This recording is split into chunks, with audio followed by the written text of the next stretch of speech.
Bismillahirrahmanirrahim. Assalamualaikum warahmatullahi wabarakatuh.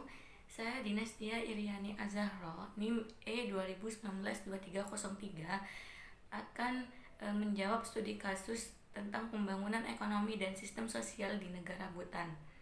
Yang pertama, apakah menurut Anda kebijakan yang diambil oleh negara Bhutan merupakan sebuah bentuk perubahan evolusi ukuran pembangunan ke arah paradigma ekonomi pembangunan baru?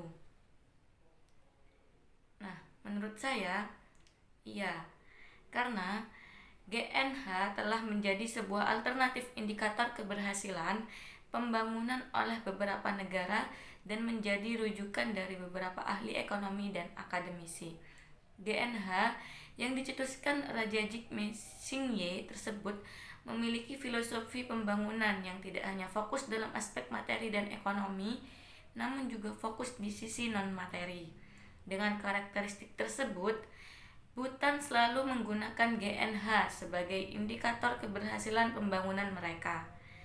Di bawah kepemimpinan Raja Jigme Khesar, salah satu implementasi GNH yang dilakukan adalah pelestarian tradisi Kidu yang telah diatur dalam konstitusi Bhutan.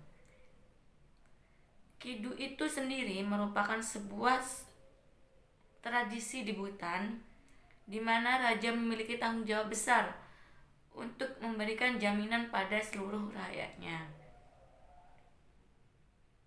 Tuh. Nah, yang kedua yaitu jika dilihat dari struktur indeks yang digunakan GNH, seberapa besar ukuran ini relevan dengan perspektif Islam atau Islamic Worldview?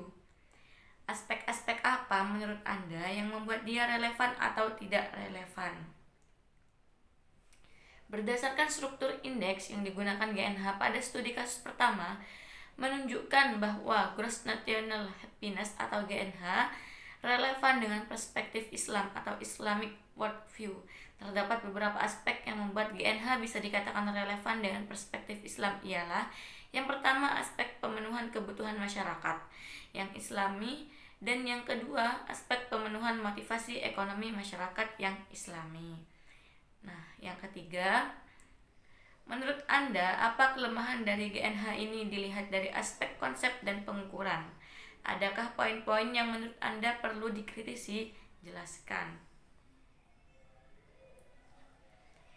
Salah satu negara yang mencanangkan kebahagiaan sebagai indeks nasional ialah Bhutan. Konsep ini dikemukakan pertama kali oleh Raja Bhutan, Jigme Singye Wanghuk pada era 1970-an.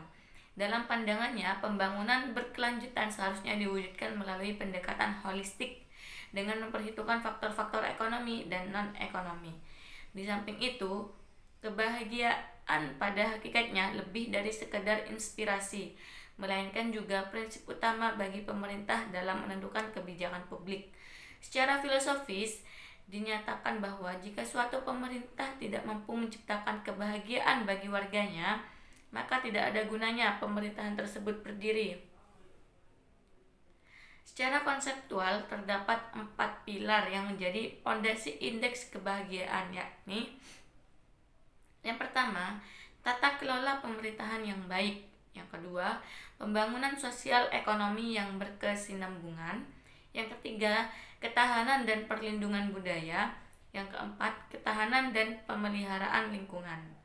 Nah, 4 pilar tersebut dijabarkan menjadi 9 poin sasaran, yaitu: 1. Kesehatan psikologis, 2. Kesehatan fisik, 3. Pendidikan, 4. Pemanfaatan waktu, 5. Ketahanan dan keanekaragaman budaya, 6. Tata kelola pemerintahan, 7. Ikatan komunitas, 8. Ketahanan ekologi, dan 9. Standar hidup.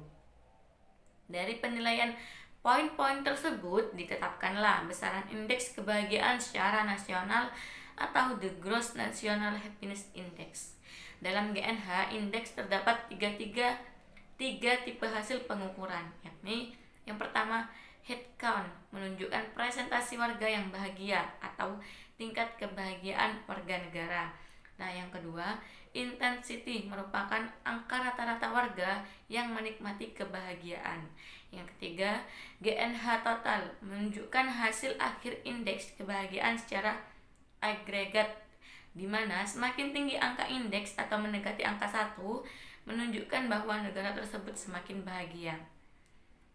Namun perlu digarisbawahi bahwa pendekatan yang digunakan dalam penilaian GNH indeks memiliki beberapa kelemahan, di antaranya: 1. Metodologi yang digunakan dalam GNH tidak mampu menjawab bagaimana mendistribusikan kebahagiaan kepada setiap individu. Dengan kata lain, tidak bisa menjelaskan bagaimana mencapai distribusi kebahagiaan yang seimbang. Nah, yang kedua, konsep kebahagiaan bukanlah suatu tujuan fisik atau yang bisa diwakili dengan angka, tahun, maupun nilai mata uang, sehingga sulit untuk menentukan target kebahagiaan. Yang ketiga, kondisi bahagia merupakan kondisi subjektif individu dan tidak mewakili komunitas masyarakat.